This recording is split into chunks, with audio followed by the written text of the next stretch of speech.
Hello अस्सलाम वालेकुम, welcome back to my channel. Those who are new, welcome to my channel. तो friends, आज मैं आप लोगों को एक असली कहानी सुनाने लगी हूँ जो कि बिल्कुल ही रियल है। तो एक लड़की होती है जिसका नाम होता है जोया। वो बहुत ही खूबसूरत होती है। उससे उसकी दोस्त मिलने के लिए आती है जिसका नाम होता है बुशरा। तो वो जोया जो है, जब वो बुशरा को देखती है तो वो उसे कहती है कि तुम तो बड़ी चेंज हो गई हो। तुमने इतनी सारी चीज़ें ली, कितनी अच्छी ब्रेसलेट और इतनी चीज़ें ली, तो ये सब तुमने कैसे ली? तो वो कहती है, यार तुम्हें नहीं पता, मैं तो जॉब करने लगी हूँ। एक बहुत ही अच्छा ब्यूटी पार्लर होता है जो बहुत ही ज़्यादा मशहूर होता है सोशल मीडिया पर, हर जगह पर। तो वो जो है वो वहाँ पर जॉब करती है, करने से वो अपने एक्सपेंसेस खुद उठा लेती है। तो वो कहती है कि यार मैं भी अपने पैरों पे खड़ा होना चाहती हूँ। जब से मेरे पापा की डेथ हो गई है, उसके भी है कि मेरे पापा की जब से डेथ हुई है ना, उसके बाद से मेरी मम्मी भी बहुत ज़्यादा परेशान रहने लग गई हैं। तो मैं भी चाहती हूँ कि मैं अपने पैरों पे खड़ी हूँ और मेरी मम्मी का थोड़ा सा हाथ बटाऊँ, क्योंकि मेरे पापा के डेथ होने के बाद जो है हम लोगों ने कर्जा लिया था, तो इस वजह से हम भी बहुत परेशान हो गए हैं। तो मैं भी चाहती हूँ कि मैं भी करूँ। तो वो जो बुशरा होती है वो उससे कहती है कि चलो मैं तुम्हारी हेल्प करती हूँ, मैं तुम्हें वहीं पर ही जॉब पर लगा देती हूँ। तो इतने में जो है जोया की मम्मी आ जाती है और वो कहती हैं कि जॉब पर तो ये भले लग जाए, लेकिन हमारे ख़ानदान में ये बात किसी को भी पता ना चले, क्योंकि फिर वो लोग जो है बातें बनाएंगे कि इन्होंने अपनी बेटी को जॉब पर लगा दिया। तो वो कहती है कि सही है, हम लोग ये बात किसी को भी नहीं बताएंगे कि जोया और हम जैसे पार्लर में जॉब करती है। उसके अगले दिन ही वो जो बुशरा होती है वो जोया को लेकर जाती है जॉब के लिए, पार्लर में बात करने के लिए। जो पार्लर की जो ऑनर होती हैं, जो वो उनसे जोया को कहती हैं कि ना आपको पार्लर का कुछ काम आता है? वो कहती है नहीं, मुझे काम तो नहीं आता। तो वो कहती है ठीक है, तुम बुशरा के साथ पहले काम सीख लो, देख लो कि पार्लर का काम किस तरह से होता है। उसके बाद जो है मैं तुम्हें अपना असिस्टेंट बना लूँगी और मेरे साथ तुम काम करना। तो वो खुश हो जाती है, वो कहती है ठीक है। फिर वो उससे कहती है कि लेकिन तुम है ना स्पेशल रूम और स्पेशल क्लाइंट्स के बारे में किसी से भी नहीं पूछोगी कभी भी, और यहाँ पर काम करना है तो अपनी आंखों को खुली रखना और ज़बान जो है उसे बंद रखना, किसी से भी मत बताना कुछ भी। वो कहती है चलें ठीक है। उसके बाद जो है वो वहाँ पर जॉब करने लगती है। तो वो जो ऑनर होती हैं उस पार्लर की, वो कम से कम 50 साल की होती हैं, लेकिन उनकी उम्र जो है वो दिखने में 30 साल की लगती हैं। उसके बाद जो है स्पेशल गेस्ट जब वहाँ पर आते हैं तो उनकी जो पार्लर की ऑनर होती हैं उनका नाम कौसर होता है। तो वो जो कौसर होती है वो उनको स्पेशल क्लाइंट्स को लेकर जाती हैं स्पेशल रूम में, और जब वो निकलते हैं तो उनके चेहरा मतलब इतना ब्लैक होता है। जब वो स्पेशल रूम से निकलते हैं तो वो फ़ौरन फ़र्क पड़ जाता है और वो गोरे हो जाते हैं, उनका कलर काफ़ी फेयर हो जाता है, और जो डार्क स्पॉट्स भी होते हैं वो फ़ौरन गायब हो जाते हैं। तो जोया जो है वो बहुत हैरान हो जाती है और वो सोचने लग जाती है कि ऐसा मैम क्या करती हैं जो वो अंदर रूम में जाते के साथ ही वो निकलते हैं और उनका कलर बिल्कुल फेयर हो जाता है और डार्क स्पॉट भी गायब हो जाते हैं। तो जोया जो है वो सोच में पड़ जाती है। उसके बाद कुछ टाइम जाता जाता है, फिर जोया जो है काम सीख जाती है और जोया बहुत ही खूबसूरत होती है। तो वो जो कौसर होती हैं वहाँ की ऑनर, वो जोया को अपने साथ असिस्ट कर लेती हैं और वो कहती हैं कि अब से तुम मेरे साथ स्पेशल रूम में काम करोगी। तो वो स्पेशल रूम में काम करने लगती है। उसके बाद जो उसकी दोस्त एक बुशरा होती है और एक दूसरी जो वहाँ पर काम करती है, वो उनसे बोलते हैं जोया को कि जोया तुम तो मैम के साथ स्पेशल रूम में काम करती हो, तो तुम्हें पता है वहाँ पर क्या है और वो क्या है करती हैं? तो वो जो जोया होती है वो बोलती है पता नहीं यार, मैम मुझे वहाँ पर लेकर जाती हैं और एक ड्रिंक जो है वो पिलाती हैं। वो ड्रिंक पीने के बाद मुझे कुछ याद ही नहीं रहता कि अंदर क्या हो रहा है क्या नहीं हो रहा। तो वो बोलते हैं अगर तुझे नहीं बताना तो तू मत बता, लेकिन तू झूठ तो नहीं बोलता। वो जोया कहती है कि मुझे झूठ बोलकर क्या मिलेगा, मैं तुमसे क्यों झूठ बोलूँगी। ऐसे टाइम जाता रहता है। जोया जो है वो बताती है बुशरा को कि कॉल करके कि यार मेरे साथ पार्लर में जब तुम लोग चले जाते हो ना, उसके बाद बहुत ही अजीब सा फील होता है, बहुत अजीब सा महसूस होता है, मुझे ऐसा लगता है कि कोई तीसरा भी वहाँ पर है। तो वो बोलती है चल मैं तुझसे बाद में बात करूँगी। वो ऐसे बोल के कॉल काट देती है।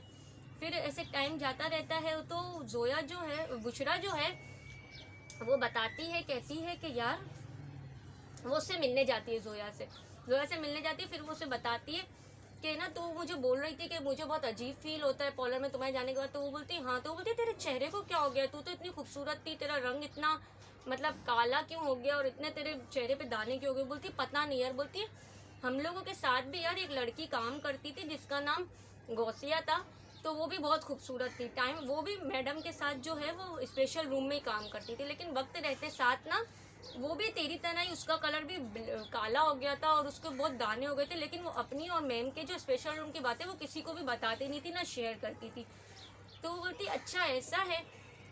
तो वो बोलती है यार तुम लोग जब चले जाते हो ना पार्लर से तो मेरे साथ बहुत ही अजीब सा होता है, मतलब मेरे को ऐसा लगता है कि किसी कोई रूह है जो मुझे तंग कर रही है। तो वो बोलती अच्छा। उसके बाद ना वो उससे गौसिया की पिक्चर्स दिखाती है। वो बोलती है देखो ये गौसिया की पिक्चर्स है। तो वो जो है जोया बिल्कुल हैरान हो जाती, बोलती है ये तो वही पिक्चर है जो है ना। वो उसको नहीं बताती, लेकिन वो ऐसा सोचती है कि यार ये तो वही पिक्चर है जो मुझे पार्लर में रूह नज़र आती है। वो ब्रेसलेट से पहचान जाती है कि ये तो वही है पिक्चर जो रूह मुझे तंग करती है, और उस रूह के हाथ में भी वही ब्रेसलेट होता है।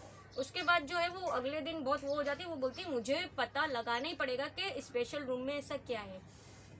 तो उसकी मैम जो होती हैं कौसर, वो उसको लेकर जाती है स्पेशल रूम में। वो उसे जैसे ड्रिंक पिलाती है ना तो उनका मुंह मुड़ा हुआ होता है। वो क्या करती है वो ड्रिंक को उठाकर फेंक देती और वो उनके सामने ऐसा शो करती है जैसे कि वो ड्रिंक पी ली और उसे कुछ भी याद नहीं। उसके बाद जो है वो देखती है और बिल्कुल कुछ नहीं बोलती। उसकी जो मैम जो होती हैं, जो कौसर जो होती हैं, वो जो है वो जादू वगैरह करती हैं। तो वो जो क्या करती हैं वो हमेशा ना उससे उसका बाल कट करती हैं।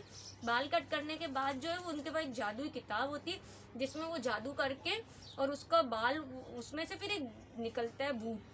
वो भूत को खिला देती हैं। भूत को खिलाने के बाद जो वो भूत होता है ना वो जाता है और उनके स्पेशल क्लाइंट्स जो होते हैं उनकी आंखों पर पट्टी बंधी हुई होती है, वो उन्हें टप में लिटा देती हैं। तो वो उनको पट्टी बांध के रखती है ताकि वो लोग कुछ भी ना देखें। उसके बाद जब वो निकलता है एक रूह जो होती है भूत की, तो वो जो है उस उनके ऊपर ऐसी पढ़ाई वो करती है ना, तो वो बाल उनका खा के वो सब करके, और उसकी जो जोया की खूबसूरती जो है ना वो उस औरत में, मतलब वो बड़ी एज की जो स्पेशल क्लाइंट्स आती है उनके अंदर वो डाल देता है। तो उससे वो जवान हो जाती है। अब जोया जो है वो ये सब कुछ देख लेती है, लेकिन वो उनके आगे कौसर के आगे यही जाहिर करती है कि जैसे वो बिल्कुल भी उसे पता नहीं है और वो है ना ड्रिंक पी के और उसे याद नहीं है। उसके बाद वो परेशान हो जाती है। फिर जो है वो गौसिया की मम्मी के पास मिलने का कहती है। तो वो उससे कहती है बुशरा से कि तुम मुझे गौसिया की अम्मी का नंबर दे दो, मुझे उनसे मिलना है। तो गौसिया की अम्मी जो है उनसे वो बात करती है। तो वो बोलती है कि हाँ मेरी बेटी के साथ भी ये सब कुछ होता था और जो है उसे ये सब कुछ सच्चाई पता चल गई थी, लेकिन वो अपने आप को बचा नहीं सकी और वो मर गई। उसने सुसाइड कर लिया होता है क्योंकि वो जो है उसकी खूबसूरती जो होती है वो बिल्कुल गौसिया की ख़त्म हो जाती है। उनकी जो कौसर जो होती हैं, जो वहाँ की मैडम होती हैं, वो उन लड़कियों को अपना असिस्ट करके उनको खूबसूरती उनमें डालती है जादू के ज़रिए। फिर जो है वो जाती है। फिर वो बोलती है आप मुझे उनका वो जो किताब होती है ना, वो जो कौसर होती है उसको एक बहुत ही बड़े आलिम होते हैं, मतलब वो बहुत ही अच्छे होते हैं, उन्होंने उनसे वो ले लेती है। वो उनसे मिलने जाती है। तो वो बोलते हैं हाँ एक दफ़ा कौसर मेरे पास आई थी, मैं जो है मैं जो जले हुए बिल्कुल जिनकी स्किन जल जाती है ना उनके मैं इलाज करता था इस बुक से। ये मेरे को मेरे उस्ताद ने दी थी। उन्होंने देखा कि जब मैं बहुत अच्छा मतलब पढ़ रहा हूँ तो उन्होंने मुझे ये बुक दी थी, तो मैं उससे देखकर उन लोगों को सही करता था। तो कौसर मेरे पास आई तो मुझसे कहने लगी, तो मैंने उसे ये बुक में से उसे सही कर दिया। लेकिन जब कौसर ने देखा ना कि उसे पता चल गया कि वो उस बुक से सही होते हैं, तो कौसर ने वो बुक मुझसे छीन ली मेरे पे हमला करके। मतलब कौसर जो है ना वो उनको पीछे से वाज मारकर उनको बेहोश करके वो बुक छीन के ले आती। बोलती है अब मैं क्या करूँ, मैं कैसे बचूँ। तो वो कहते हैं कि तुम जो वो बुक है ना तुम उसको पढ़ो, पढ़ने के बाद तुम उसको बोलो। वो बुक जो है ना वो बुशरा जोया जो है वो लेकर आ जाती है, उसे सब कुछ पता चल जाता है। तो वो बोलती है आप मुझे बताएं मैं सही कैसे होंगी, मेरी स्किन सही कैसे होगी। तो वो कहते हैं कि पहले तुम अपने कौसर को जाकर ये बुक दो, उसको कहो कि आप मुझे सही कर दें। तो वो बोलती है चलें ठीक है। तो वो कौसर के पास जाती है। वो कहती है मुझसे बहुत बड़ी गलती हो गई, आप ये बुक लें और मुझे ठीक कर दें। वो जो 50 साल की होती हैं और वो 30 साल की दिखती हैं, तो वो बुक छीनने से ना वो 50 साल की लगने लगते हैं। वो बहुत परेशान हो जाती है। वो बोलती है तुम मुझे सही करो, मैं तुम्हें सही करती हूँ। तो कौसर जो है वो जोया को कहती है। तो जोया कहती है मुझे तो सही करना नहीं आता, आप मुझे करती जाए, मैं आपको देखूंगी, आपको देखकर मैं सही हो जाऊंगी। क्योंकि वो जो बाबा होते हैं ना वो कहते हैं पहले तुम सही होना, अगर वो सही हो गई ना तो वो तुम्हें कभी भी सही नहीं करेगी। वो कहती है चलें ठीक है। तो वो जो है पहले खुद ठीक होती है, वो बोलती है आप मुझे ठीक कर दो, उसके बाद वो सही हो जाती है, सही होने के बाद उसकी स्किन वापस पहले जैसी हो जाती है। तो फिर वो जो बाबा होते हैं वो कहते हैं कि जब तुम सही हो जाओ ना, तो उसके बाद जो वो बुक के अंदर लिखा हुआ है ना, तुम उसे उल्टा पढ़ने लगना। तो वो क्या करती है, वो उल्टा पढ़ने के लिए लग जाती है। वो उल्टा पढ़ने जैसे ही लगती है ना, तो वो जो रूह होती है जो सही करती है सबको, तो वो उनके उसके करीब आने लगती। अब वो पढ़ती पढ़ती पढ़ती पढ़ती है, तो वो खुद ब खुद रूह भी गायब हो जाती है, और वो जो कौसर होती है वो भी मर जाती है। उसके बाद जो है वो गौसिया आती है। गौसिया कहती है कि मैं तुम्हें वहाँ पर पोलैंड में इसीलिए रोज़ आती थी और तुम्हें अपनी मतलब यही बताना चाहती थी कि तुम इन चक्रों में मत पड़ो, इन्होंने मेरी ज़िंदगी तो ख़राब कर दी, मैं तो मर गई और इसी वजह से मेरी रूह पूरी मतलब घूम रही थी। तो वो कहती है चलें ठीक है, बोलती अब मेरे जाने का वक्त हो गया, अब मैं जा रही हूँ, तुम मेरी अम्मी को बता देना कि मैं बिल्कुल ठीक हूँ। तो उसके बाद उसकी रूह गायब हो जाती है। तो कहानी ये है कि वो जो है वो तो ज़िंदा बच जाती है अपना दिमाग लड़ाकर और ये सब कुछ करके। तो आप लोग भी इन चीज़ों से होशियार रहिएगा, और ये जो जादू टोना वगैरह होता है ये सच में होता है, तो इन चीज़ों से आप लोग भी बच के रहिएगा। अगर मेरी वीडियो पसंद आई हो तो लाइक शेयर और सब्सक्राइब कीजिए। मिलते हैं नेक्स्ट वीडियो में। टिल देन अल्लाह हाफिज़, बाय बाय।